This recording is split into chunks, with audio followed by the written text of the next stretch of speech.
तो once again hello and welcome. शुरुआत करते हैं आज की क्लास। हम लोग ग्राफ तक पढ़ाई कर चुके हैं। ग्राफ के बाद हमको कुछ क्वेश्चंस कर लेने चाहिए जिन क्वेश्चंस से थोड़ा सा अपने को आइडिया लगे, है ना। तो पहला क्वेश्चन आपकी स्क्रीन पे ये रहा, आप लोगों को ही सॉल्व करना है।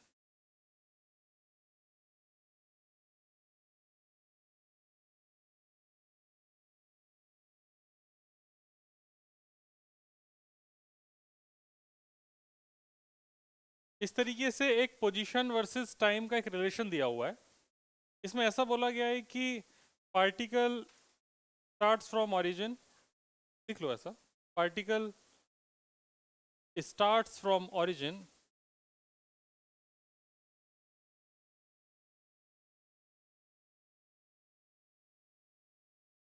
particle starts from origin, find its velocity, find its velocity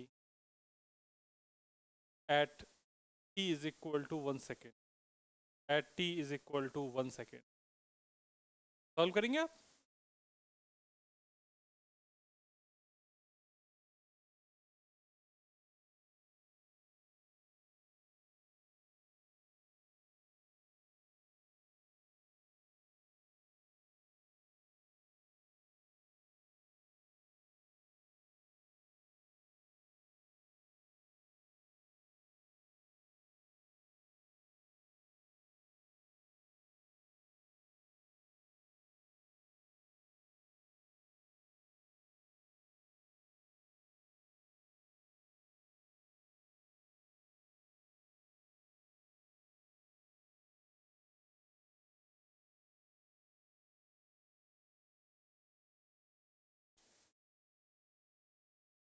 हो गया, इतना ही टाइम लगना चाहिए था, ज़्यादा टाइम नहीं लगना चाहिए। बराबर D X by D T होता है, मतलब मुझे इसको सिर्फ डिफ्रेंशिएट करना है और कुछ नहीं करना है। टी क्यूब का डिफ्रेंशिएशन 3t² एक तीन नीचे से है, का डिफ्रेंशिएशन 4t, यहाँ से ही हो जाएगा t² माइनस, इतनी वेलोसिटी आ गई। इसमें पूछी है एट टी बराबर एक पे, बराबर एक पर टी की 1 डाल देंगे, 1 का स्क्वायर माइनस 4 इंटू 1, वेलोसिटी आ गई -3 मीटर पर सेकंड। माइनस साइन क्या बता रहा है? डायरेक्शन अपोजिट है। आ गया। चलिए सेकंड पार्ट लिखिए इसका। सेकंड पार्ट ऐसा लिखिए कि फाइंड इट्स एक्सेलरेशन, का सेकंड पार्ट है, find its acceleration when velocity becomes zero, find its acceleration when velocity becomes zero.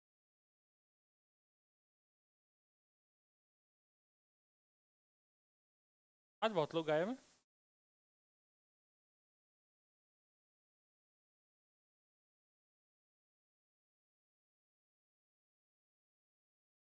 Office जाते हैं क्या सब? और बेटा अभी जवानी में अच्छे से प्रवेश नहीं किया है,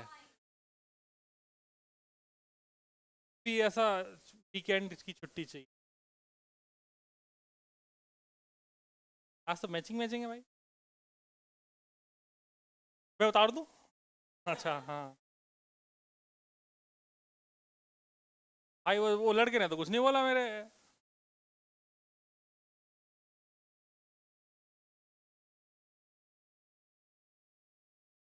एक्सप्रेशन रिकॉर्ड करने लायक होता है ना।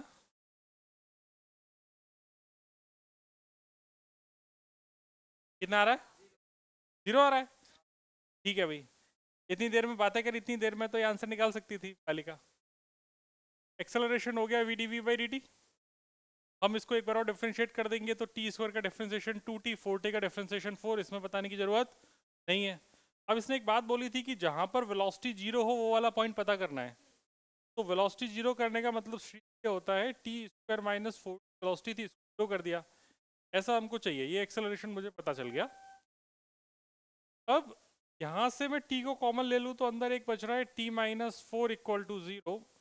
टी की दो वैल्यू आ रही हैं, एक बार 0 और एक बराबर 4 सेकेंड। ये दो वैल्यू ऐसी हैं जहाँ पर वेलोसिटी की वैल्यू कितनी है? 0। अब मैं बात करूंगा एट टी बराबर 0 एक्सेलरेशन की वैल्यू कितनी हो जाएगी। तो यहाँ पे 0 डाल देंगे, 0 -4 मीटर पर सेकेंड स्क्वायर। ये हो गया एक पार्ट। दूसरा पार्ट ये हो गया कि यहाँ पे हमने ऐसा बोल दिया कि टी बराबर कितना है 4, टी बराबर 4 डाल देंगे तो ए बराबर हो जाएगा 2 × 4 - 4, मतलब 4 मीटर पर सेकेंड स्क्वायर। मतलब एक्सेलरेशन एक बार +4 है और एक बार -4 है, और वेलोसिटी कहाँ कहाँ पर 0 है, 0 और 4 पे। ये मैंने इस क्वेश्चन, पहले क्वेश्चन में क्या लिखाया था, particle starts from, actually particle ना देखो ओरिजिन से स्टार्ट नहीं कर रहा है। तुम एक चीज को गौर से नोटिस करो, मैं लिखना 4t लिखना बाजू में भूल गया था। एक्चुअली जब तुम इसमें t की वैल्यू 0 डालोगे तो x की वैल्यू कितनी है, 4 है कि नहीं है।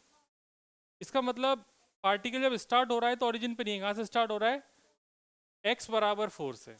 ओरिजिन से स्टार्ट नहीं हो रहा, कहाँ से स्टार्ट हो रहा है, x बराबर 4 से। ये बात मैं क्वेश्चन को मैं पूरा नहीं लिख पाया, तो इस बात को ना या तो वहां से वो लाइन को हटा दो कि पार्टिकल स्टार्ट्स फ्रॉम ओरिजिन की, लिख दो पार्टिकल स्टार्ट्स फ्रॉम x = 4।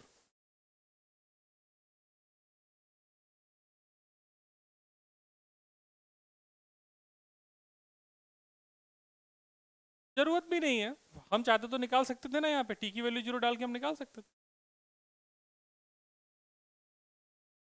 तो यहाँ तक कोई प्रॉब्लम। ये बताओ ये कितने लोगों का आंसर एक्सेलरेशन का सही आया है, ना ना ये वाला, ये कितने लोगों का ये एक्सेलरेशन सही आया। क्या तुम इस बात को समझ पाए कि अप्रोच कैसे करना है। अगर उसने बोला है वेलोसिटी को 0 करना है तो पहले करो, फिर ये देखो कहाँ पर 0 हो रही है, वो टाइम पता चल गया, जैसे वो टाइम पता चला टाइम की वैल्यू डाल देंगे, एक्सेलरेशन में हमें एक्सेलरेशन पता चल जाएगा पर्टिकुलर उन दो पॉइंट्स पर।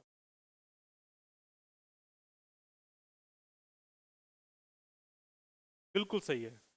x को एक बार डिफरेंशिएट करोगे टाइम के रेस्पेक्ट में v मिलेगा, v को एक बार डिफरेंशिएट करोगे टाइम के रेस्पेक्ट में a मिलेगा। a को इंटीग्रेट करोगे t के रेस्पेक्ट में तो v मिलेगा, v को इंटीग्रेट करोगे तो x मिलेगा। सिंपल सी बात है, नीचे आओगे डिफरेंशिएशन, ऊपर जाओगे इंटीग्रेट। चमक गई बात पूरी, यहाँ तक कोई प्रॉब्लम नहीं। आगे बढ़ा जाए ना, कुछ तो बोलो ना यार, बढ़ा जाए क्या। तो अगला क्वेश्चन कर, अगला क्वेश्चन ऐसा है कि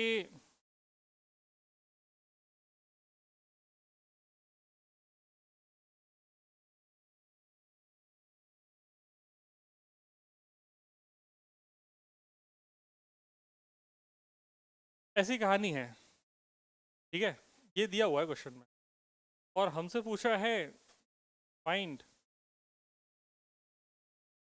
एक्सेलरेशन। एक्सेलरेशन हमसे, और v दे रखा है α√x। ठीक है जी, करिए। अल्फा कांस्टेंट है, वो तो कांस्टेंट ही रहेगा, अल्फा एज इट इज आएगा जहाँ भी जाएगा।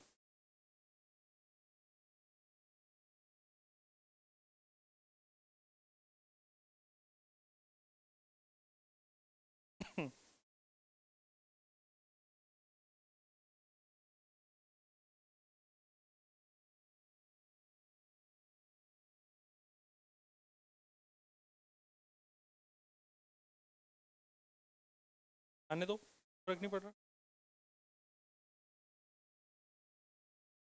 तो इसे एक्सेलरेशन v dv/dx होता है, सबको पता ही है।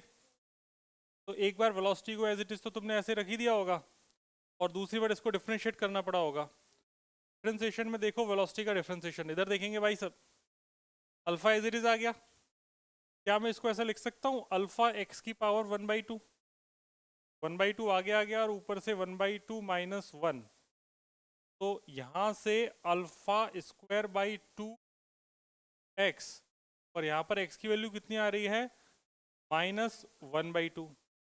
का मतलब ये हो गया अल्फा स्क्वायर बाई 2 x की पावर +1/2 x की पावर -1/2, ये कितना हो गया, x की पावर 0। ये समझ में आया, नहीं आया ना, हाँ यही तो जानना है, यही नहीं आएगा। एक्स की पावर 1/2 माइनस 1/2 ऐसे लिख सकता हूँ। 1/2 माइनस 1/2 कितना हो गया, जाएगा अल्फा स्क्वायर बाई 2, का मतलब हो जाएगा अल्फा स्क्वायर बाई 2 एक्स की पावर 0। एक्स की पावर 0 कितना होता है, 1। यहाँ से जो एक्सेलरेशन आ गया वो आ गया अल्फा स्क्वायर बाई,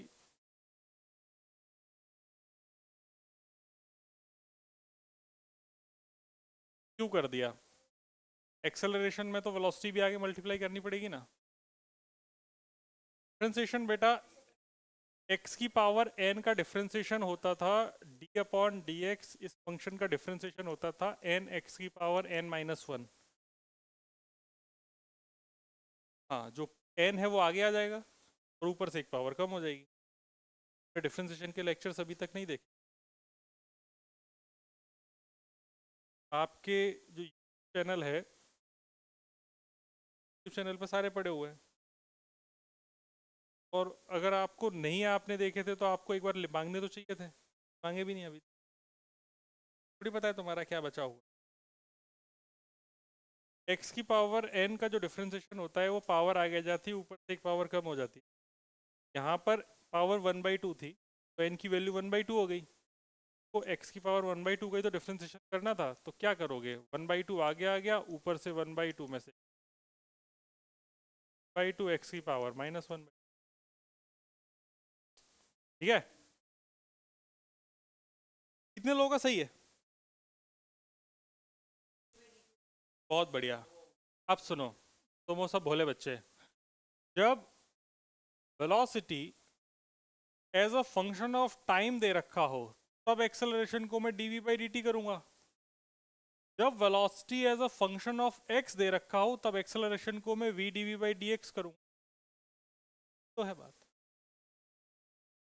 अगर मान लो velocity as a function of t है तो मैं एक्सेलरेशन को t के रेस्पेक्ट में, एक्सेलरेशन को x के रेस्पेक्ट में कैसे डिफरेंशिएट, अगर velocity as a function of x है तो मैं क्यों डिफरेंशिएट करूंगा टाइम के रेस्पेक्ट, फॉर्मूला तो दोनों ही थे, समझ गए बात को। जब velocity as a function of time दे रखी हो आए तो dv बाई dt करना है एक्सेलरेशन निकालने के लिए, रेस्पेक्ट टू फॉर्मूला में ध्यान देना है। अगर वेलोसिटी दी है एक बार डिफरेंशिएट करना है और वेलोसिटी में मल्टीप्लाई कर देना है, ठीक है जी, होगी छपाई। चलो इसका दूसरा पार्ट लिखो।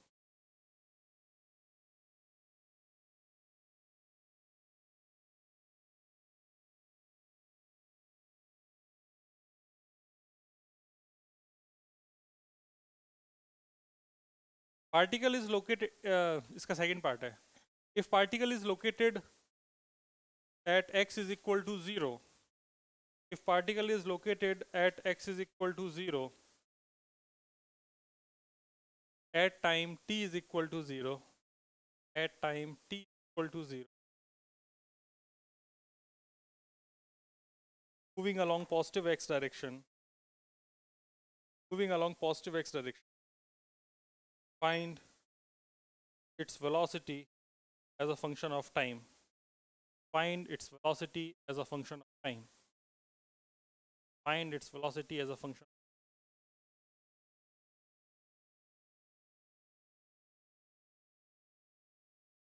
चलो भाई करो।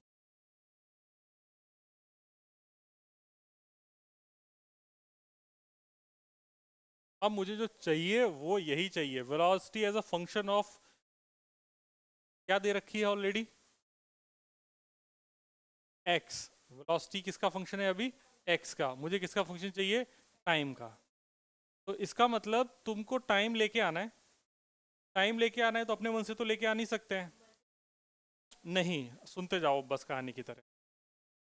वेलोसिटी की वैल्यू होती थी dx बाई dt, याद आ गया, ये अल्फा रूट एक्स है, क्या मैं dx अपॉन रूट एक्स एक तरफ और अल्फा dt एक तरफ ऐसा लिख सकता हूँ, x वाली सारी चीज एक तरफ हो गई, बाकी सब दुनिया एक तरफ हो गई। यहाँ पर x की पावर -1/2 लिखा हुआ है, ये dx बराबर अल्फा dt, मैंने सिंप्लीफाई करके लिख लिया। अब इसे इंटीग्रेट करते हैं, t बराबर 0 पर x की वैल्यू 0, ऐसा उसने खुद बोला है। बराबर t पर x की वैल्यू कितनी हो गई, x।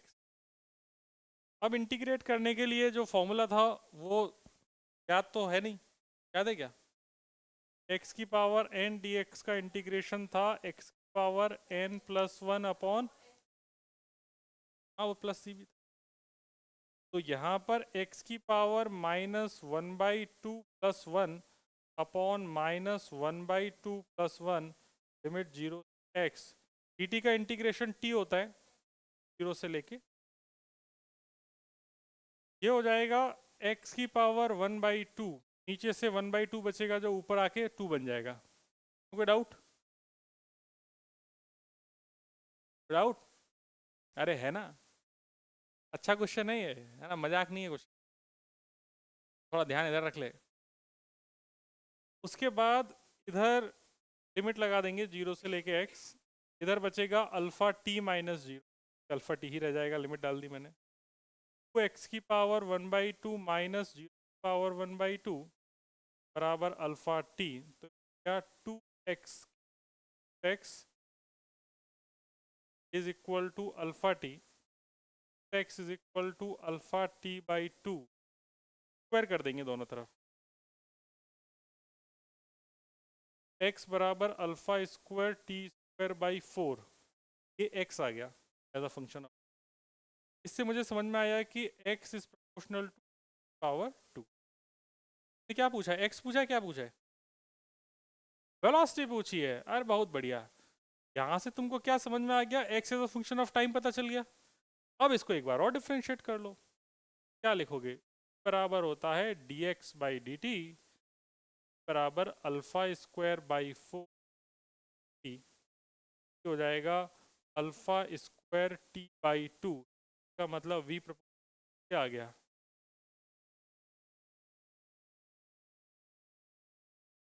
अल्फा और 2 तो दोनों कांस्टेंट है ना, कांस्टेंट है तो प्रोपोर्शनलिटी में कोई रोल ही नहीं। हाँ या ना, ये एक बहुत ही बेहतरीन क्वेश्चन, करते हैं आपके समझ में आया होगा।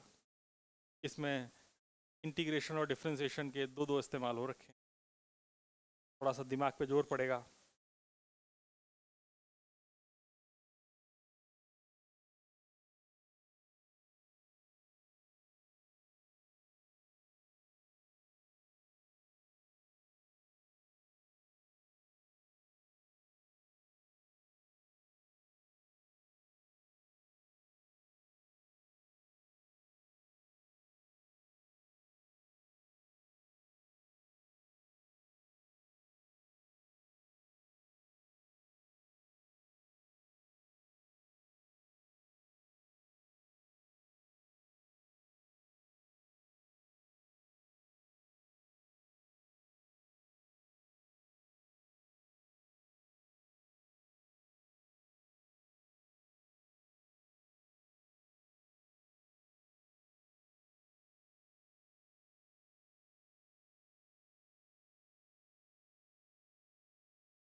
तो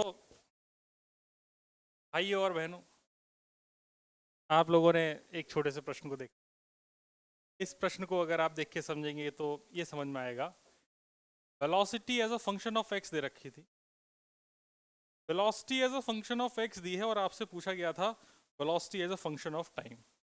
इस क्वेश्चन को मैं वापस से कुछ समझाने की। हाँ बेटा, वो अल्फा है, जो लास्ट में जो प्रोपोर्शनलिटी लगी है बस वो है, क्योंकि उस हाँ वो डिपेंडेंसी पूछ रहा था तो मैंने लगा दिया कि प्रोपोर्शनलिटी अगर चेक करनी है तो प्रोपोर्शनलिटी भी बता सकते हो। हाँ हाँ, चोंच बंद रख के सुन, मैं कुछ बोल रहा हूँ। वो velocity as a function of X तुम्हें ऑलरेडी क्वेश्चन में तुमसे जो पूछा गया था, वो पूछा गया था velocity as a function of time. मैंने इसकी अप्रोच क्या रखी, मैंने velocity as a function of X दे रखा था, यहां से मैंने position as a function of time निकाल लिया।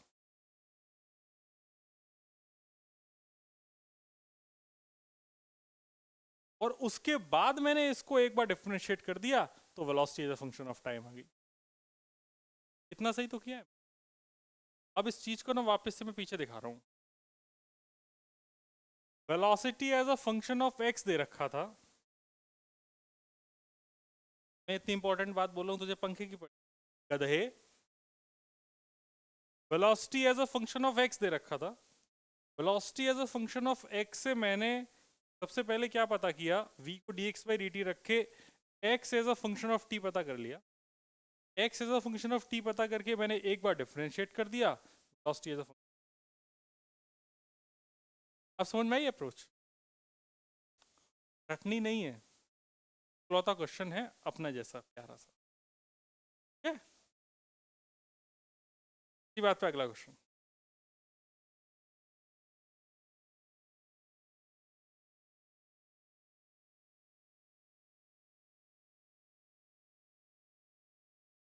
Find position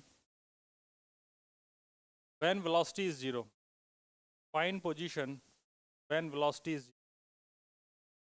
find position when velocity is okay. क्या पावर है?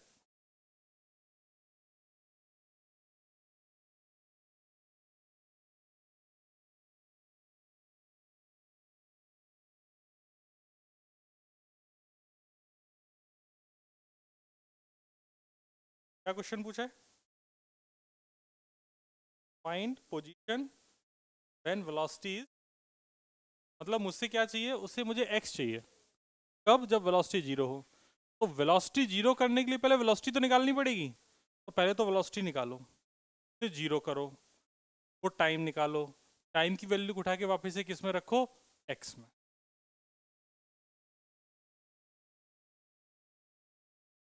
बिल्कुल।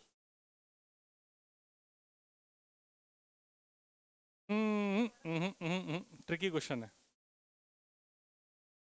D T by D x थोड़ी मैंने पढ़ाया कुछ, D X by D T पढ़ाया है, इसके अलावा कुछ पढ़ाया ही नहीं मैंने।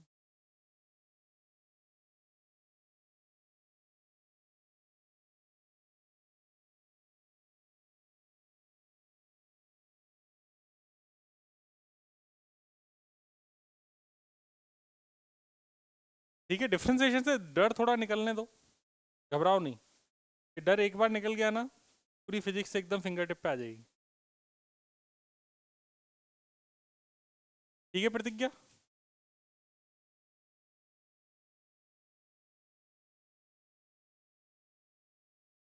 अभी आर्यन, क्या देख रहे हो पीछे? फॉर्मूले भूल गए?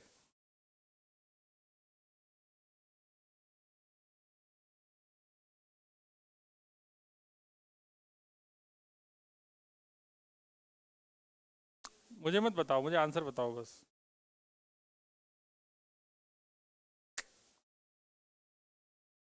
क्या किया तुमने? कैसे? कोई तो डिफरेंशिएट कैसे हो गया? हा हा हा हा। और कोई? सही लग रहा है? हैं? नहीं सही लग रहा? अच्छा गलत है क्वेश्चन? अरे नहीं भाई ऐसा नहीं है।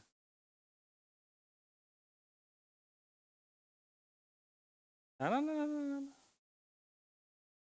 अच्छा चलो सुनो, आज के ना सारे क्वेश्चंस तुमको एक अलग ही लेवल पे दिख रहे होंगे, है ना? आज के जितने भी क्वेश्चन हैं सब तुम्हें अलग दिखाई देंगे। आज की क्लास से एकदम खुश होके जाओगे घर पे, आज रात में नींद बड़ी आएगी तुम। ऐसा क्वेश्चन है, अभी तक हमारी ज़िंदगी में क्या चाहिए था, एक तरफ एक्स होता था, बाकी तरफ टी स्क्वायर टी क्यूब ऐसा कुछ फंक्शन लिखा रहता था, यही तो होता था। तो पूरे भूचाल आ गया। उसके लिए पहले हमें जैसा अभी तक हमने पढ़ा है वैसा ही चाहिए। तो पहले वैसा करके देखते हैं। क्या मैं रूट एक्स बराबर टी माइनस थ्री लिख सकता हूँ? यहाँ तक कोई प्रॉब्लम? दोनों तरफ स्क्वायर कर दें, स्क्वायरिंग बोथ साइड। एक्स बराबर ये हो गया टी माइनस थ्री का होल स्क्वायर, तो एक्स बराबर हो गया T square plus 9, sorry, T square -9, -9 क्यों होगा, सही तो कर रहा था, टी स्क्वायर प्लस 9 - 60। अब आ गया ना X as a function of time, अब तो कर सकते हो, अब कर लो। फिजिक्स थोड़ी उल्लू बनाती है, उल्लू मैथ्स बनाता है।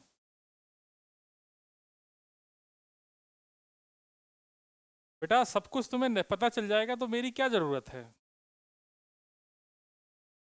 तुम यहाँ क्यों आई हो? इसीलिए तो आई हो कि वो सारे चीज़ें मैं सिखा सकूं जो तुम्हें नहीं आती हैं, या जो तुम्हारे स्कूल कॉलेजेस में नहीं पढ़ाई जाने वाली। आनंदी, क्या बेटा? ठीक है? ये दोस्त कहाँ है प्रांजल? और वो प्रांजल की दोस्त वो सुदीति, वो कहाँ है?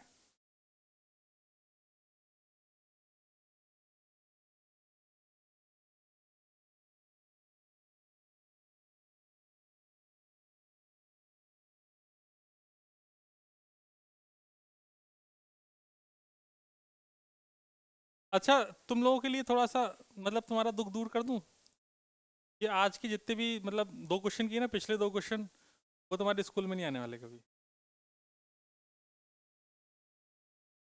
हाँ, जेई और नीट में जरूर आते हैं ऐसे क्वेश्चन। देखो इसको वेलोसिटी निकाल लेना है, तो वेलोसिटी 2t - 6 हो गया कि नहीं हो गया? उसने क्या पूछा है? तो v को जीरो कर देंगे,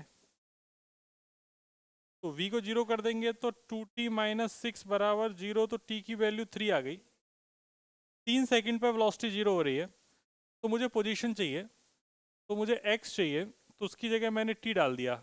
eight t is equal to 3, जो पोजीशन आएगी मेरे पास हो जाएगी 3 का स्क्वायर प्लस 9 - 6 × 3, तो 9 और 9 18, 6 × 3 = 18। भैया अंडा आ रही है ना? वो ओरिजिन पे ही रहेगा। बहुत बढ़िया।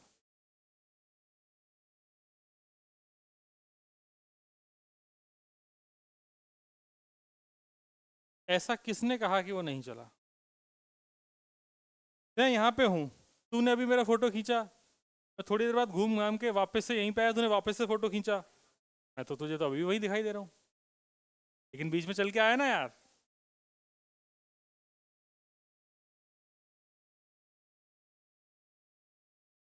वो पेशेंसली समझते जाओ हर एक चीज़ को, इससे तुम फिजिक्स सीख जाओगे। हाँ, ये खूबसूरती है।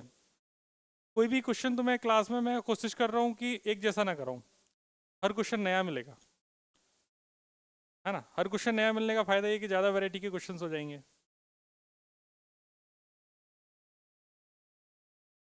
एट जीरो पे नहीं निकाला है, at T is equal to 3 पे निकाला है?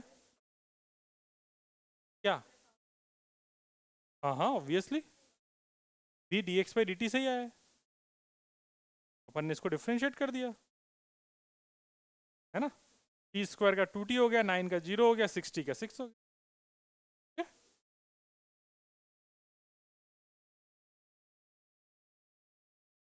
हाँ, क्या वैल्यू पुट में क्या कह रही है? क्यों जीरो क्यों डाल सकते थे? तेरे मन में ऐसा क्यों आया कि टी की वैल्यू 0 डालनी है? उसने क्वेश्चन में क्या बोला है? उसने वह बोला है कि v की वैल्यू जब 0 हो वो पोजीशन क्या होगी। तो पहले ये तो पता कर कि v0 कहाँ पर है। तो पता चला v0 है t इज इक्वल टू 3 पे। इसका मतलब t की वैल्यू 3 डालनी है। ठीक है, इजी क्वेश्चन करोगे पक्का? अच्छा, एक आध क्वेश्चन तो ऐसा दे दूं जो तुम कर पाओ। चलो बोर्ड लेवल की बात कर लेते हैं। देखो क्वेश्चन, s बराबर दे रखा है, s या x एक ही बात होती है ना। s लिखाओ x लिखाओ कोई फर्क नहीं पड़ रहा, दोनों पोजीशन है। 3t cube plus 7t square plus 5t plus 8। Find acceleration at t is equal to 1 second.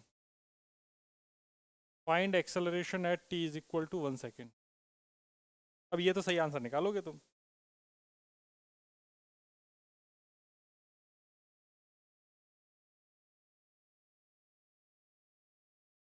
क्या क्यूबिक पॉलिनोमियल? थोड़ा बुद्धि लगाओ, क्या पूछा है सोचो। जबरदस्ती क्यूबिक पॉलिनोमियल क्यों सॉल्व कर रहे हो? एक्सेलरेशन पूछा है बेटा। हाँ ऑब्वियसली, पता नहीं क्या दिमाग लगा रहा है बच्चा।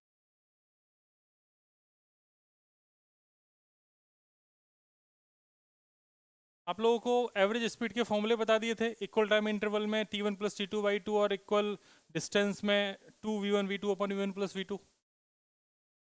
हाँ ना, तुम लोग याद नहीं करते क्या घर जाके? तो याद क्यों नहीं है?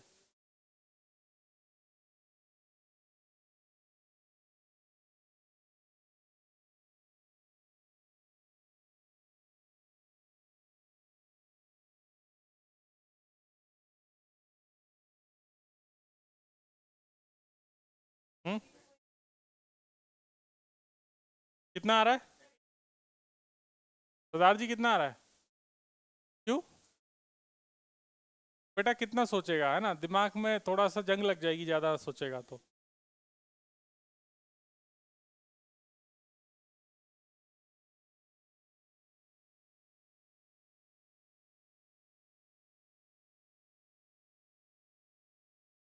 वेलोसिटी सबकी सही आई है?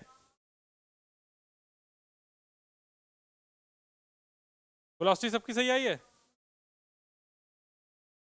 एक्सेलरेशन dv/dt, तो 9 दूनी 18t प्लस 14। कितने टाइम पे पूछा है? At t is equal to 1। तो एक्सेलरेशन हो जाएगा 18 इंटू 1 + 14, 8 4 12, 32 मीटर पर सेकेंड ही तो स्क्वायर तो आ रहा है।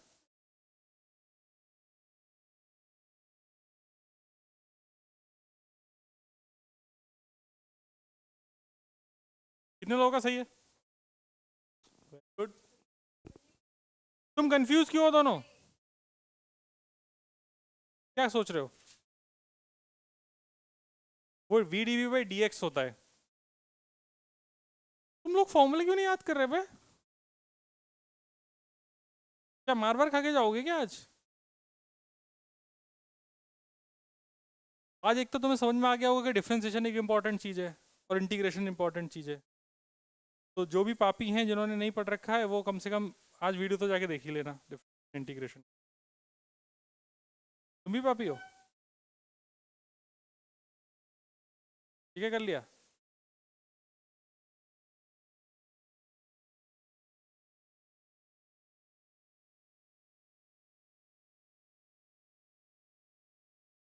क्या मतलब, ये इसके ऊपर कुछ लगा है क्या? भाई साहब, ये भी सब आता है क्या मार्केट में? ये तो नई चीज जानने को मिली। तब टेबल के ऊपर एक ऐसा ऐसा बैंडेज जैसा कुछ तो आता है, मुझे पता ही नहीं था। क्या बेटा? बोलना। अब तो वो मत पूछना, वो मगरमच्छ वाली कहानी है।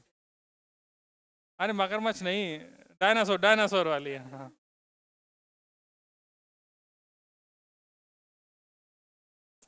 चलो। नहीं नहीं नहीं, क्या था? पेलियंटोलॉजी। ये बेटा आनंदी सो गई क्या? अभी तो क्वेश्चन शुरू हुए हैं। अगला question. A train covers first half of the distance. A train covers first half of the distance between two stations. First half of the distance between stations with a speed of 40 kilometer per hour. The speed of 40 kilometer per hour.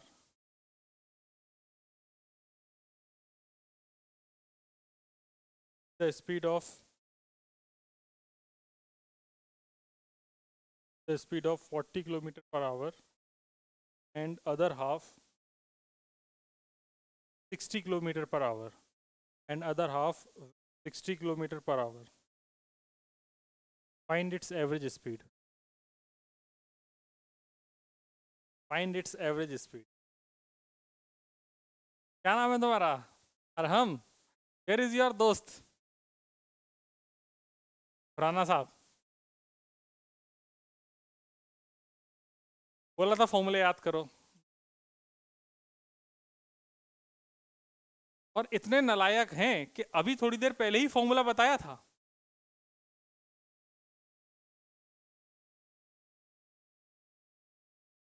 Find average speed.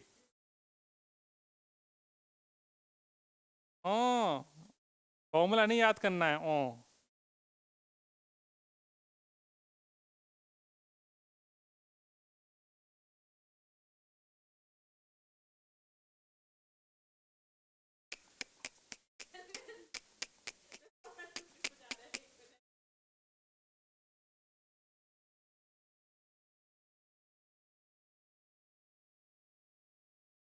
अच्छा तुम्हारे पास formula भी है, तुम्हारे पास question भी है, बस सही answer लाके दिखा दो मुझे।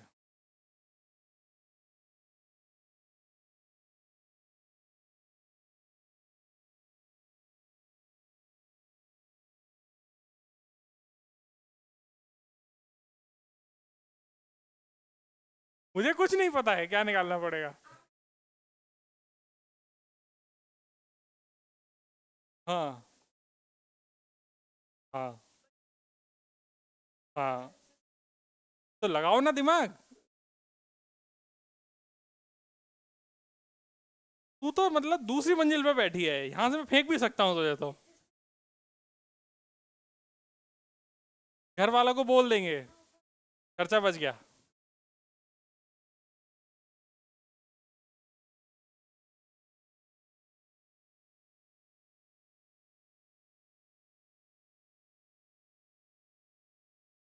हम्म हम्म, गधा।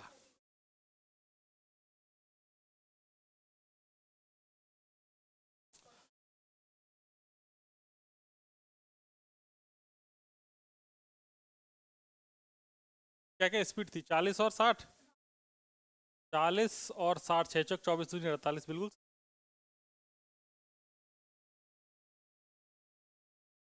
दुष्ट हो दुष्ट। भाई क्या कह रहा है? एक स्टेशन ए मान ले, एक स्टेशन बी मान ले, इनके बीच की दूरी बराबर है, मतलब इक्वल डिस्टेंस ट्रेवल करा है, मतलब फर्स्ट हाफ किया है उसने कितने स्पीड से ट्रेवल? 40 किलोमीटर पर आवर की स्पीड से। और दूसरा हाफ कितने से किया है? 60 किलोमीटर पर आवर की स्पीड से। ये V1 बोल दिया, V2 बोल दिया।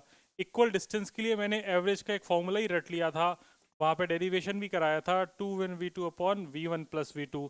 नालायक ऐसे हैं कि घर पे जाके कॉपी खोल के तक नहीं देख रहे हैं और उम्मीद कर रहे हैं कि हम एकदम एकदम IIT में ऑल इंडिया रैंक 1 ले आएंगे।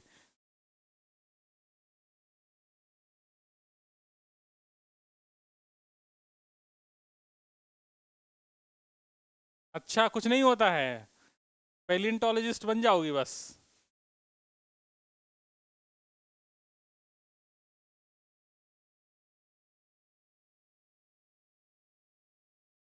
बिना फिजिक्स के।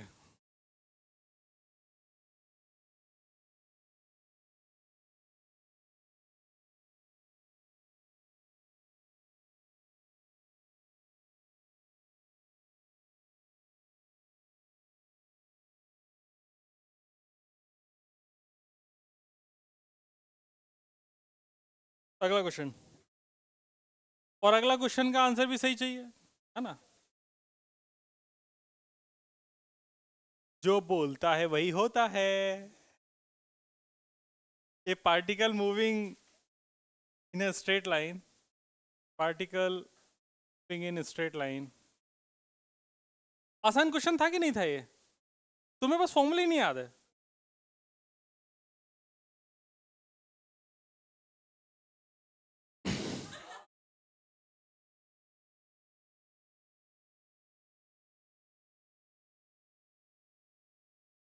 बेटा एक काम करो, वो खाना खाने के लिए चम्मच भी हम ले आते हैं, और वो क्या मतलब वो डायपर वायपर पहने हो क्या, वो भी एक आध मंगा दें, वो भी मतलब ऐसा सूसू पॉटी करने में भी समस्या हो रही होगी, है ना? वो भी पहना देते हैं।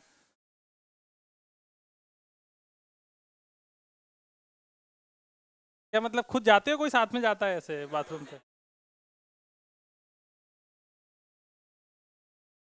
A particle is moving in a straight line, covers half the distance. A particle moving in a straight line covers half the distance with the speed of 12 meter per second.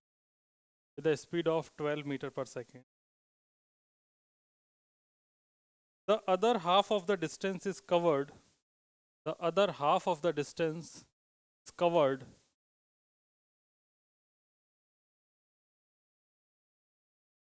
in two equal time intervals. In two equal time intervals with the speed. In two equal time intervals with speed 4.5 meter per second, 4.5 meter per second, and 7.5 meter per second. 4.5 meter per second and 7.5 meter per second respectively. Find average speed of the particle motion. अच्छा सुनो सुनो सुनो, ए मेरे भोले बच्चों, तो गधे हो? बोलो हाँ। नहीं वाला तो नहीं है ना कोई? कौन नहीं, कौन बोल रहा है? अभी प्रूफ करते। देखो, क्लास में जो कुछ भी पढ़ाया जा रहा है, डेली उसमें कुछ न कुछ फॉर्मूले आ रहे हैं। एक घर पे जाके आराम से 2 पेज निकालो अपनी कॉपी के, या एक छोटा सा एक कॉपी बना लो। कॉपी में ना सिर्फ फॉर्मूले फॉर्मूले लिखो, भी फॉर्मूले हैं, तुम्हारे पास रिवाइज करने में बहुत हेल्पफुल रहेगा तुम्हारे लिए। फॉर्मूले बहुत ज़्यादा ज़रूरी है, बिना फॉर्मूले के फिजिक्स कैसे करोगे? कर ही नहीं सकते ना यार। तो एक फॉर्मूले की कॉपी बना लो अलग से, वो खुद की हाथ से बनी हुई होनी चाहिए, ताकि तुम्हें पता ही कि हुआ है, पता हो कि किसमें कहाँ क्या लिखा हुआ है। ठीक है? ये क्वेश्चन है, प्यारा सा क्वेश्चन है, ट्राई करो, आंसर बताओ। ठीक है, चलो।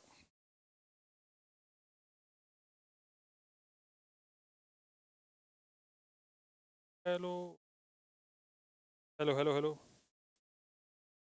देखो, क्वेश्चन की पहली लाइन पढ़ी जाए, कौन पढ़ेगा? Particle moves in straight line, तो पार्टिकल स्ट्रेट लाइन में चल रहा है। क्या किया मैंने? पहला स्टेप, जो उसने बोला मैंने बना दिया। दूसरी लाइन पढ़ो, कवर्स हाफ डिस्टेंस, मतलब इसने जितनी भी डिस्टेंस चली, इसकी आधी डिस्टेंस, मतलब s/2 और s/2। ये आधी डिस्टेंस है, ये इसने कितनी स्पीड से चल रहा है? 12 मीटर पर सेकंड से। ये बात समझ में आ गई ना? चित्र सही बना है? अगली लाइन पढ़ो, इंपॉर्टेंट क्या है? Other half in two equal, मतलब जो बाकी का हिस्सा है ये इसने 2 बराबर टाइम इंटरवल में कवर किया है। समझी बात? तो अगर ये इक्वल टाइम इंटरवल में इसने कवर किया है, इसका मतलब यहां से लेके यहां तक उसने कितने से चला है? 7.5 या 4.5? पहले 4.5 मीटर पर सेकंड से है, फिर बाद में 7.5 मीटर पर सेकंड से। तो मेरा पहला जो मतलब है वो ये है कि इतने का तो पहले मैं अलग से एवरेज निकालूं। ये अगर मेरे लिए V1 है, तो मैं इन दोनों का जो एवरेज होगा पहले वो तो निकालूं। और इक्वल टाइम इंटरवल के लिए एवरेज का फॉर्मूला था V1 प्लस V2 बाई 2। तो मेरे लिए जो V2 हो जाएगा वो हो जाएगा 4.5 प्लस 7.5/2, जो कि होता है 7 4 11 और एक 12/2, मतलब 6 मीटर पर सेकंड। समझ गए बात को पूरी? और अब मुझे पूरे का पूरा एवरेज निकालना है। तभी नहीं निकालना था भाई। ए बी सी, अब मैं बात करूंगा ए टू सी। ए टू सी का जो वी एवरेज होगा वो इक्वल डिस्टेंस ट्रेवल्ड वाला फॉर्मूला लगेगा, क्योंकि ये दोनों इक्वल डिस्टेंस हैं। V1 V2 upon V1 plus V2, मतलब 12 इंटू 6 अपॉन 12 प्लस 6 इंटू 2, तो मतलब 12 और 6 18, 6 3 18, 3 चौक 12, तो आंसर 8 मीटर पर सेकेंड। समझी? सी है ना? तो क्या समझ में आया इस क्वेश्चन के डिस्कशन से? क्वेश्चन ढंग से पढ़ना है, चित्र बनाना है, फॉर्मूला सही लगाना है। ठीक है? ऐसे धीमे धीमे अप्रोच डेवलप करो क्वेश्चन को सॉल्व करने की। कोई भी नया क्वेश्चन हो सब सॉल्व होंगे। तुम इस चक्कर में मत रहना कि कोई इंपॉर्टेंट क्वेश्चन बता देंगे लास्ट में पेपर में आ जाएंगे और उससे पास हो जाएंगे, ये सब नहीं होने वाला है। हाँ स्क्वायर है, वो गलती से लिखा है। लाइन भी खींच।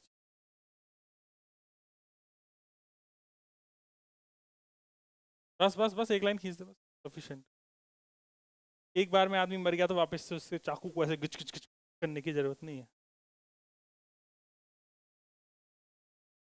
हाँ भाई, पीछे मोहल्ले में कुछ हवा लग रही है? चलो। प्रतिज्ञा जी, प्रतिज्ञा जी, ठीक है। चलो, अभी तक एनसीईआरटी में अपन नहीं घुसे हैं। एनसीईआरटी तो बहुत ही इजी है, तो तोड़ा दोगे तुम लोग ऐसे ही हवा में।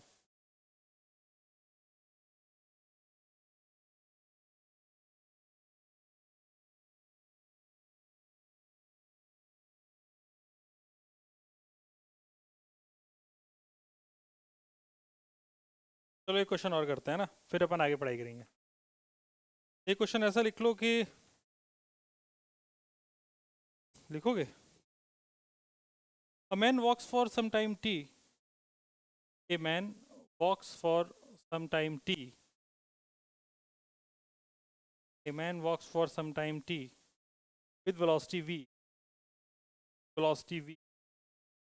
Due east. Due east. East की तरफ, पूर्व की तरफ जा रहा है. Then he walks for same time t. Then he walks for. Then he walks for same time t with velocity v due north.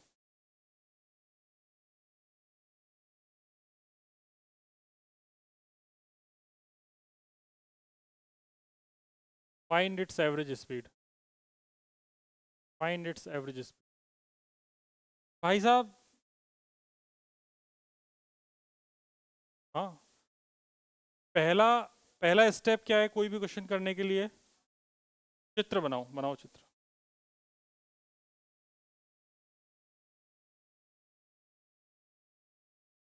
फिर क्वेश्चन क्यों लिखा? पहले क्या बोला? चित्र बनाओ। लास्ट में V1 V1 V2 क्या लिखा है?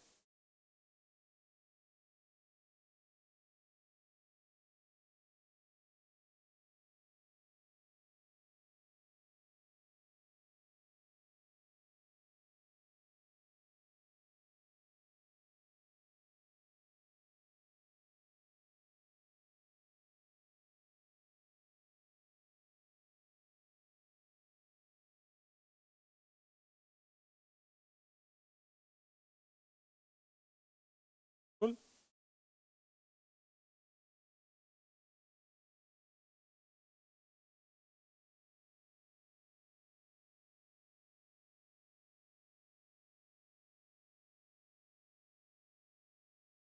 यस,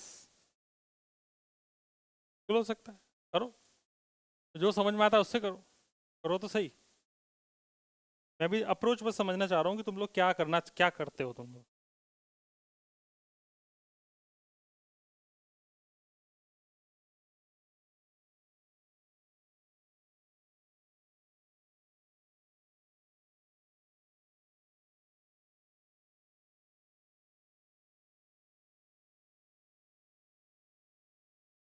अभी तक सोच ही रहे होगे सरदार जी, पेन चलाना है पेन, ऐसे नहीं चलाना है जैसे चला रही है, चुप चुप नहीं करनी है ना बेटा।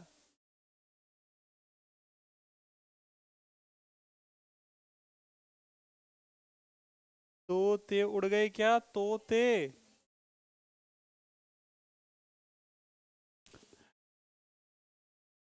सर ऐसा हो सकता है क्या कि फिजिक्स में हम सिर्फ थ्योरी थ्योरी पढ़ते रहें, आराम से जीवन चलता रहे?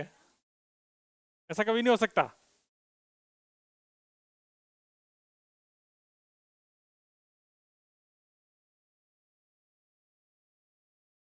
चलो देखते हैं क्या क्वेश्चन है। हमको ये पता था कि इधर ईस्ट होता है, इधर वेस्ट होता है, इधर नॉर्थ होता है, इधर साउथ होता है। क्वेश्चन में ऐसा बोला गया है कि पहले आदमी किधर चल रहा है, नॉर्थ में या ईस्ट में? तो पहले आदमी ईस्ट में चला, ये कुछ डिस्टेंस चला v स्पीड से t टाइम में, तो डिस्टेंस हो गई स्पीड इनटू टाइम, जो डिस्टेंस चला वो vt डिस्टेंस चला। इसके बाद ये उत्तर की तरफ चला गया, जब ये उत्तर की तरफ गया मतलब नॉर्थ की तरफ गया, इधर नॉर्थ है, नॉर्थ की तरफ चला गया।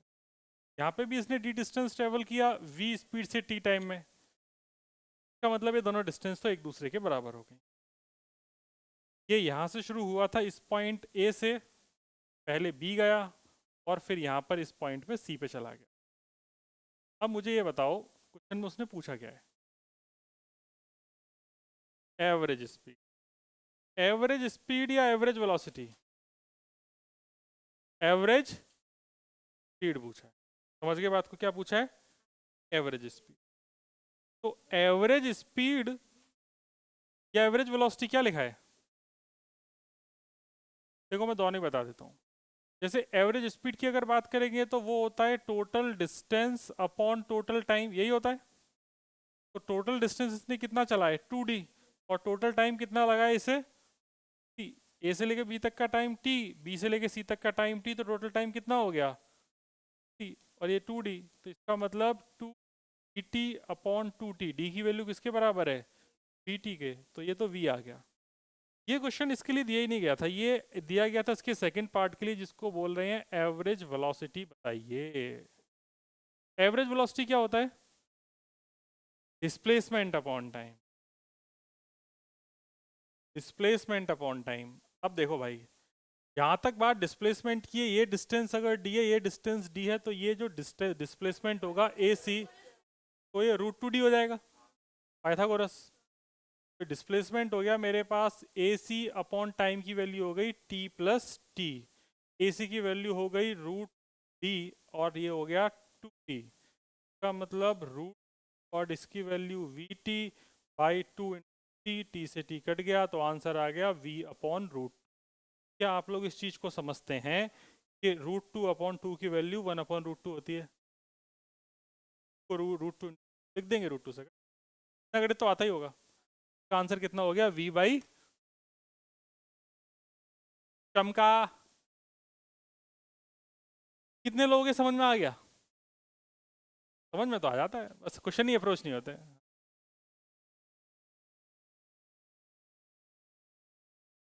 हाँ ये भी लिख सकते थे, है ना।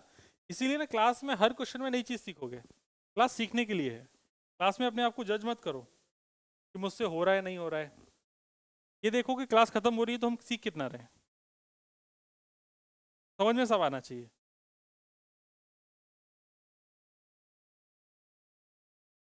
कभी कभी सही चीज़ें बन जाती, काट देते हैं।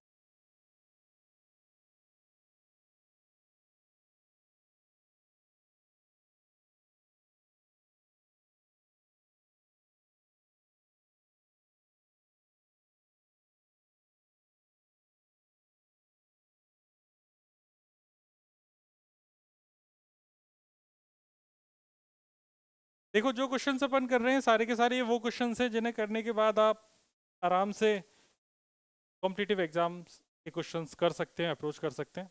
आपका वो बुद्धि का स्तर धीमे धीमे डेवलप कर रहे हैं अपन। डेवलप जिन लोगों का हो जाएगा उनके लिए बढ़िया है, जिनके नहीं होगा उनके लिए भी बढ़िया है। कि भाई रूट टू लिखना जरूरी है, यहाँ पे नहीं छोड़ सकते, तो ऑप्शन तुम्हें यही मिलेगा। ठीक है जी, चलो पढ़ाई करते हैं आगे। तो क्वेश्चन का दौर समाप्त होता है, एक बार खत्म होता है, वापस से फिर करेंगे अपन, हाँ। ये एक फेज खत्म कर लिया अपन ने क्वेश्चन का, जिसमें अपन ने लल्लू टाइप के दो चार क्वेश्चन किए हैं जो तुमसे हो गए हैं, बाकी सारे अच्छे क्वेश्चन हैं, है ना। एक दो क्वेश्चन तुमसे हो गए ना, वो वही है जो तुम्हारे एनसीईआरटी और बोर्ड लायक हैं, तो तुमने कर लिए हैं अच्छे से, वो तुमसे हो गए हैं। जो तुमने नए नए सीखे हैं वो सारे के सारे तुम्हारे अच्छे लेवल के क्वेश्चन। आओ बातें करें। देखो यार, हमने बात जो करी अभी तक, हमने ये बात कर ली कि v बराबर होता है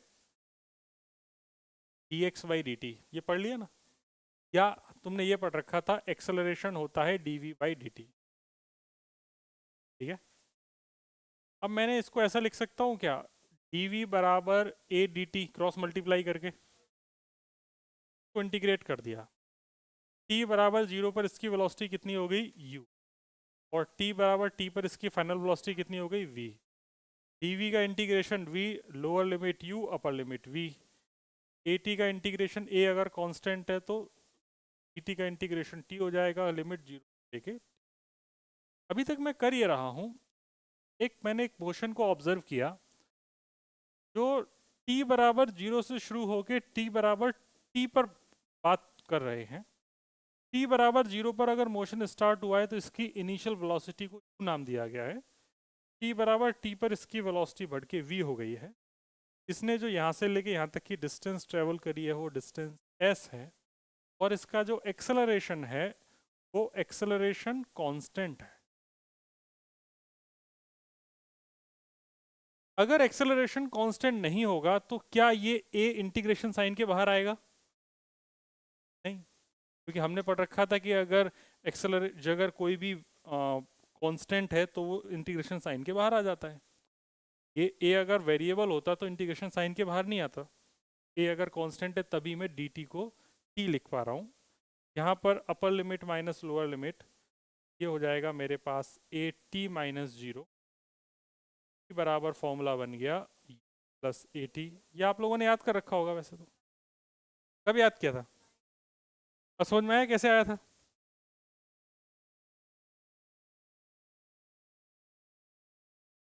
हैं कब? ग्राफिकल मेथड से कराया ना, हाँ। उसमें क्या है, उसमें एक्सेलरेशन कांस्टेंट है, वापस से वीटी ग्राफ बना दिया, है कि नहीं। एक्सेलरेशन कांस्टेंट रख के वीटी ग्राफ बना दोगे तो भी आ जाएगा, लेकिन इसका एक्चुअल मेथड तो ये है, ये डेरिवेशन है। उम्मीद करते हैं आपके समझ में आ गया होगा। अरे हाँ या ना, हाँ लिखने के चक्कर में मत रहो, अभी सब लिखा देंगे। एक्सेलरेशन कांस्टेंट है, u इनिशियल वेलोसिटी है, v फाइनल वेलोसिटी है, t टाइम इंटरवल है, और क्या बच गया, s डिस्टेंस है। इतना समझ गया? अगर इतना तुम्हारे समझ में आ गया तो फिर तुमने एक और फॉर्मूला पढ़ा था, v बराबर या एक्सेलरेशन बराबर, एक्सेलरेशन बराबर v dv बाई ds। या तो s लिखो x लिखो, कोई फर्क तो पड़ नहीं रहा। मैंने यहाँ पे क्या लिख लिया है, s लिख लिया है। यहाँ तक कोई प्रॉब्लम?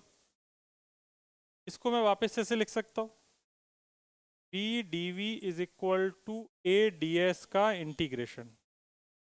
जब कोई भी डिस्टेंस आपने ट्रेवल नहीं करी तब इसकी स्पीड कितनी है u, जब आपने s डिस्टेंस ट्रेवल कर दी तो इसकी स्पीड कितनी हो गई? समझ गए बात को? v का इंटीग्रेशन v के रेस्पेक्ट में तो तुम्हें पता था ऊपर एक पावर ऐड हो जाती है और सेम किधर आ जाता है, नीचे। ये लोअर लिमिट u और अपर लिमिट कितना है v। a तो कांस्टेंट है तो a तो बाहर आ गया, ds का इंटीग्रेशन कितना हो गया s। मैं पूरा लिख दे रहा हूँ, पहली बार ही लिख रहे हैं ना। ये हो जाएगा upper limit minus lower limit, तो था ही नीचे। ये हो जाएगा a इंटू एस, तो ये बन गया V square minus U square बराबर 2as, जिसे आप लोग वी स्क्वायर बराबर यू स्क्वायर प्लस 2as के नाम से जानते हैं। एक और डेरिवेशन मिल गया, अच्छा लग रहा है। लाओ 10 रुपए।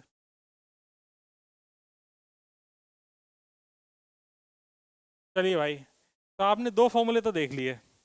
अब आप एक और फॉर्मूला देखिए जिसका नाम है एस बराबर यू टी प्लस। वो कैसे आएगा? तुमको क्या निकालना है ये बताओ। एस निकालना है, और अगर डिस्टेंस निकालनी है तो डिस्टेंस कैसे निकालोगे? तो यहाँ पर तुमको v पता है ना? मैं इसके तीसरे पार्ट पे जा रहा हूँ। आपको ये पता है कि v बराबर u प्लस ए टी है, तो v को क्या मैं ds बाई डी टी लिख सकता हूँ? तो ये ds बराबर u plus A T into D T, इसको ऐसे भी लिखा जा सकता है।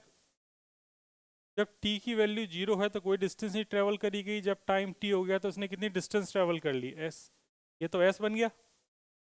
इधर ये लिखा है u D T plus A T का इंटीग्रेशन, हाँ या ना? ये 0 0 और इधर t और t था। u तो कांस्टेंट है क्योंकि इनिशियल वेलोसिटी है, तो ये u हो जाएगा, और dt का इंटीग्रेशन t हो गया प्लस a। t का इंटीग्रेशन कितना हो गया? t square by two from limit, क्या बन गया? s बराबर प्लस हाफ ए टी।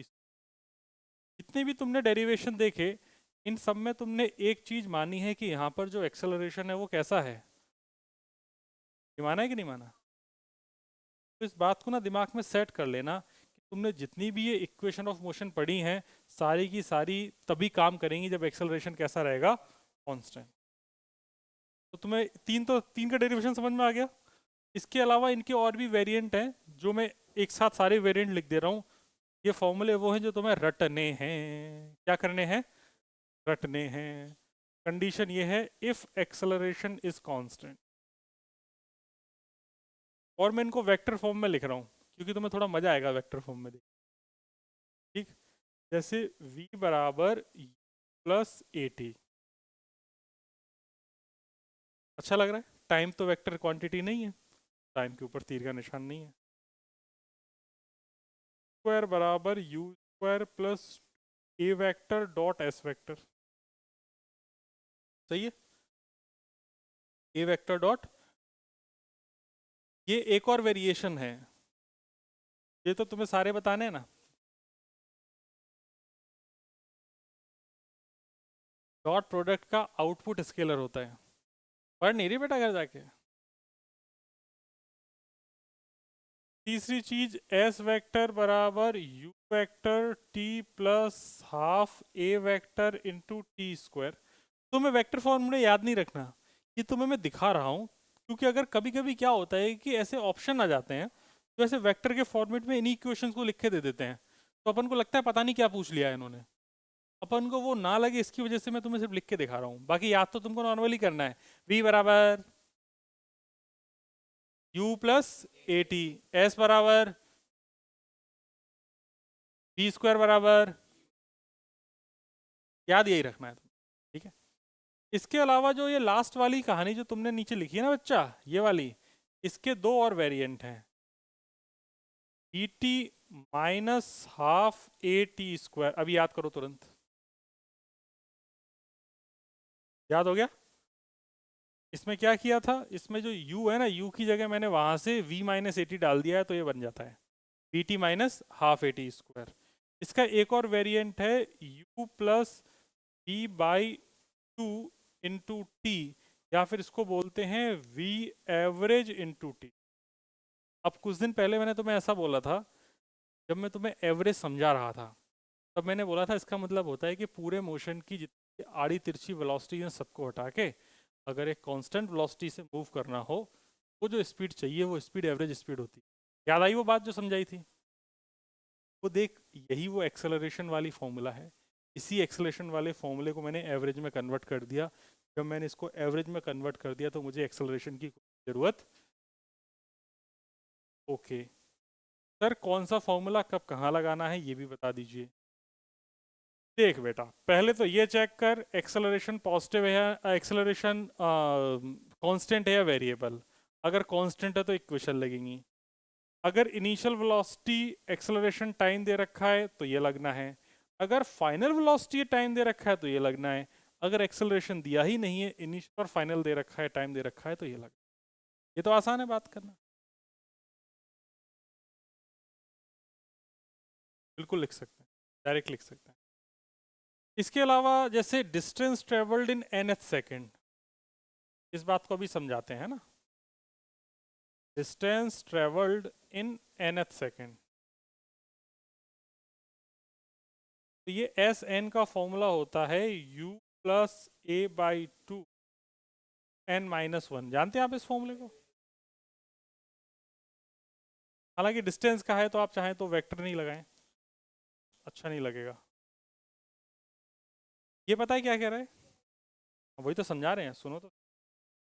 सुनते नहीं यार तुम लोग, दिल तोड़ देते हो मेरा। देखो सुनो, जैसे t बराबर 0 है, ये t बराबर 1 है, ये t बराबर 2 है, t बराबर 3 है, ये t बराबर 4 है। इतना समझ में आया? ये तुमने 0 से लेके 1 के बीच में जो तुमने ट्रेवल किया, ये तुम्हारी फर्स्ट सेकंड है कि नहीं है? t बराबर 1 से लेके 2 के बीच में तुम्हारी कौन सी सेकंड है? सेकंड सेकंड है। 2 से लेके 3 के बीच में तुम्हारी कौन सी सेकंड है? थर्ड सेकंड है। फोर्थ सेकंड उसके बाद आएगी, है ना? अब जरा बुद्धि से सोच के देख, जब मैं nth सेकंड कह रहा हूं, जब मैं फर्स्ट सेकंड कह रहा हूं, तो वो कहां से कहां तक है? 0 से 1। सेकंड सेकंड कह रहा हूं तो 1 से 2। थर्ड सेकंड है तो 2 से 3। फोर्थ सेकंड है तो 3 से 4। तो इसका मतलब जब मैं nth सेकंड कह रहा होऊंगा, तो nth सेकंड का मतलब है मुझे डिस्टेंस एक तो एस एन में से एस एन माइनस वन घटानी पड़ेगी। सुन मैं क्या कह रहा हूं,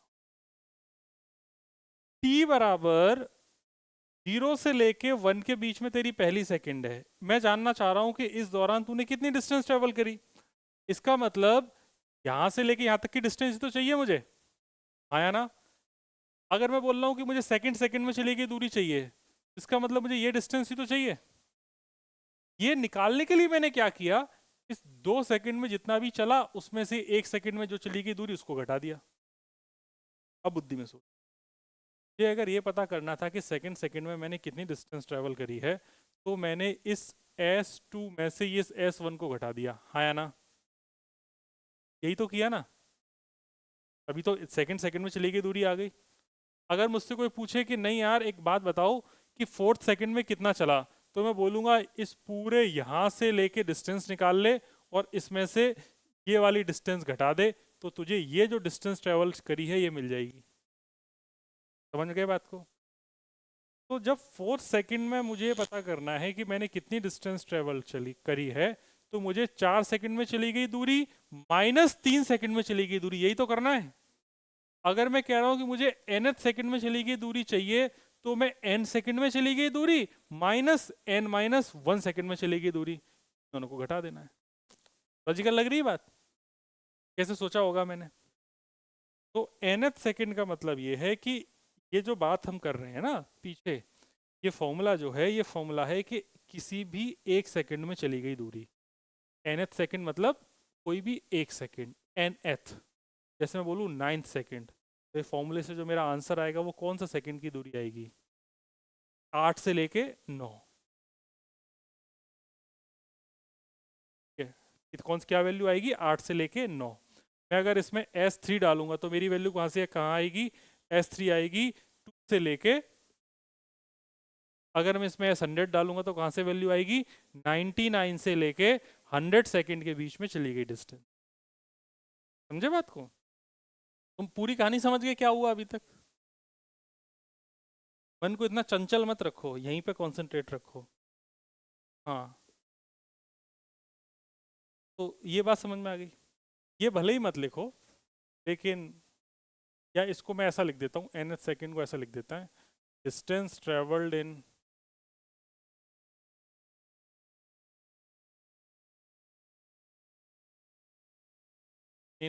n second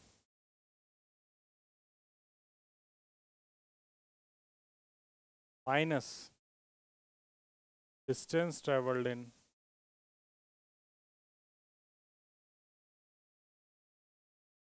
n minus 1 second. ध्यान रखना, ये nth सेकंड नहीं लिखा है, ये लिखा है n सेकंड में चली गई दूरी, मतलब ये इसमें से कौन सी घटा दी, n-1 सेकेंड में चली गई दूरी, तो आ गई s nth। समझ गए बात? खैर, तुम्हें तो फॉर्मूले याद रखने हैं, बस बाकी दिमाग नहीं लगाना। हाँ, डेरिवेशन देखने ने है। इससे पहले कहाँ कराया कुछ? अच्छा, ये भी कराया, काफी करा दिया मतलब। ठीक है भाई, छापो। आप लोगों की बातों से मुझे महसूस हो गया है कि आप लोगों का लिखा जा चुका है भविष्य। आगे बढ़ते हैं। हमारे पास पूरे के पूरे 10 मिनट हैं, हम आगे बढ़ेंगे। पढ़ेगा इंडिया तभी तो, पढ़ेगा इंडिया। अभी तक के डिस्कशन में तुम लोगों ने छोटी छोटी चीजें देख ली, तुमने फॉर्मूले देख लिए, जिसमें से जो इम्पोर्टेंट फॉर्मूला वो हैं यही लिखे हैं सारे। p बराबर u plus A T, S बराबर U T plus half A T square, V square बराबर यू स्क्वायर प्लस 2as। इसमें जो लास्ट वाले दोनों ये भी काम के, ये भी अपन करेंगे, का यूज करेंगे। आप लोग पहले क्वेश्चंस करना चाहते हैं या फिर पहले मैं आपको मोशन अंडर ग्रेविटी पूरा पढ़ा दूं? आइए मेहरबान, हेडिंग लिखते हैं मोशन अंडर ग्रेविटी।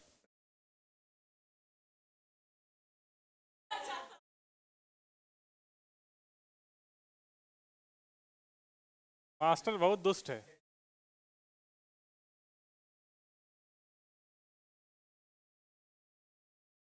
यार देखो, मोशन अंडर ग्रेविटी ना, इसको फटाफट एक लाइन में समझ सकते हैं। मोशन अंडर ग्रेविटी में तुमने कोई भी चीज का जब भी ऊपर फेंकोगे अर्थ की सरफेस के नियर बाई एरिया में, तो वो नीचे ही आती है। जब वो नीचे आती है तो वो जिस एक्सेलरेशन से गिरती है, वो एक्सेलरेशन की वैल्यू तुम लोगों को पता है, वो एक्सेलरेशन होता है g की value 9.8 metre per second square, या अप्रोक्सीमेटली तो आप 10 मीटर पर सेकेंड स्क्वायर लेके काम करते हो। तो मोशन अंडर ग्रेविटी मतलब जब आपका एक्सेलरेशन g के बराबर फिक्स हो जाए, उसके बाद जो भी पार्टिकल मोशन कर रहा है ना, वो सारी घटनाएं मोशन अंडर ग्रेविटी के अंदर आएंगी। किसी भी पत्थर को ऊपर फेंक देना, ऊपर से किसी पत्थर को ड्रॉप कर देना, पत्थर को किसी एंगल पे फेंक देना, ये सब कुछ ग्रेविटी के। फिर एक टर्म इस्तेमाल होती है जिसको बोलते हैं फ्री, है ना। फ्री फॉल का मतलब है कि जैसे मान लो तुमने किसी ऑब्जेक्ट को ड्रॉप कर दिया, तो ड्रॉप कर दिया मतलब u की वैल्यू तो 0 हो जाए और एक्सेलरेशन g के बराबर हो जाए, इसको आप कहते हैं फ्री फॉल। यह है कंडीशन ऑफ। आपकी इनिशियल वेलोसिटी कितनी है, 0, मतलब आपने ड्रॉप कर दिया, और एक्सेलरेशन कितना लग रहा है, g के बराबर। तो एयर रेजिस्टेंस की बात कभी नहीं करनी। एयर रेजिस्टेंस की बात मैं लास्ट में जब करूंगा तभी माननी, उससे पहले एयर रेजिस्टेंस नाम की कोई भी। मोशन अंडर ग्रेविटी शुरुआत मैं करने जा रहा हूं, आप लोगों को कुछ कुछ चीजें समझना शुरू। जैसे कि अगर मान लो एक पत्थर को आप या तो ऊपर फेंक सकते हैं, एक तो ये केस हो सकता है। दूसरा केस ये हो सकता है कि आप किसी पत्थर को ऊपर से नीचे 0 वेलोसिटी से फेंकें, तब आपने इसको ड्रॉप किया है। जब आप इस पत्थर को ऊपर फेंकेंगे u स्पीड से, तो ये पहले ऊपर जाएगा और फिर नीचे ही आएगा सेम पाथ पे। लेकिन सेम पाथ पे बनाऊंगा तो कभी समझ में नहीं आएगा, इसकी वजह से मैं इसको थोड़ा सा साइड में करके बना रहा हूँ, ठीक है ना। बाकी ये जाता सेम पाथ ही होता है, सेम पाथ को अपन नोटिस नहीं कर सकते, कुछ ऑब्जर्व नहीं कर पाएंगे, तो ऐसा करने का मतलब ही नहीं है। और तीसरा केस ये हो सकता है जो आप अपने पढ़ेंगे कि मैंने इसको किसी नॉन जीरो स्पीड से नीचे थ्रो किया है। तो ये जो स्पेशल केस नंबर 2 आप देख रहे हैं, ये तो केस नंबर 1 हो गया, ये केस नंबर 2 हो गया, और ये केस नंबर 3 हो गया। तो केस नंबर 2 देख रहे हैं, ये आपका फ्री फॉल का केस है। ये सारे के सारे जितने भी केसेस हैं, इनको देख के ना बच्चों की जो परेशानियां हैं वो कहाँ कहाँ समाप्त मतलब शुरू होती हैं, वो मैं सीधी एक साथ ही खत्म कर देता हूँ, शुरू होने से पहले ही खत्म कर देता हूँ। जैसे पहली परेशानी आती है जिसको बोलते हैं साइन कन्वेंशन, है ना। साइन कन्वेंशन को लेके कभी परेशान नहीं होना। तुम्हारे लिए हमेशा प्लस वाई ऊपर रहता है और माइनस वाई किधर रहता है, नीचे। तो हमेशा ध्यान रखना जो ऊपर की डायरेक्शन है अप, वो पॉजिटिव में लेनी है और नीचे की डायरेक्शन नेगेटिव में लेनी है। कोई कंफ्यूजन ही नहीं रहेगा कभी जिंदगी। समझ गए बात को? ऊपर की डायरेक्शन हमेशा पॉजिटिव, नीचे की डायरेक्शन हमेशा, मतलब इन तीनों ही केसेस में जब भी मैं एक्सेलरेशन लिखूंगा, एक्सेलरेशन मेरे लिए कितना हो जाएगा, माइनस जी। क्या समझ गए? यहाँ पर u आपके पास कैसा रहेगा, पॉजिटिव या नेगेटिव? यहाँ पर u की वैल्यू कितनी है, 0 बेटा। यहाँ पर u की वैल्यू है वो कैसी रहेगी, बाकी बात। टाइम के बारे में क्या ख्याल है? टाइम पॉजिटिव ही रहता है हमेशा, टाइम तो हमेशा पॉजिटिव ही रहता है, टाइम के बारे में कभी नेगेटिव नहीं हो सकता। यहाँ पर जैसे जैसे ऊपर जाएंगे तो इसकी वेलोसिटी 0 हो जाएगी और फाइनल जाके टॉप मोस्ट पॉइंट पे इसकी वेलोसिटी कितनी हो जाएगी, क्या आएगा, तो वापस इसकी जाएगी। मैं अगली क्लास में ये तीनों केसेस अलग अलग एक्सप्लेन करूंगा और अगली क्लास में अपन मोशन अंडर ग्रेविटी को खत्म करेंगे। आज के लिए इतना ही, हम फिर मिलेंगे, तब तक के लिए शुभ रात्रि, छाप लीजिए। हाँ छापना है, मैं वापस नहीं पढ़ाऊंगा ये।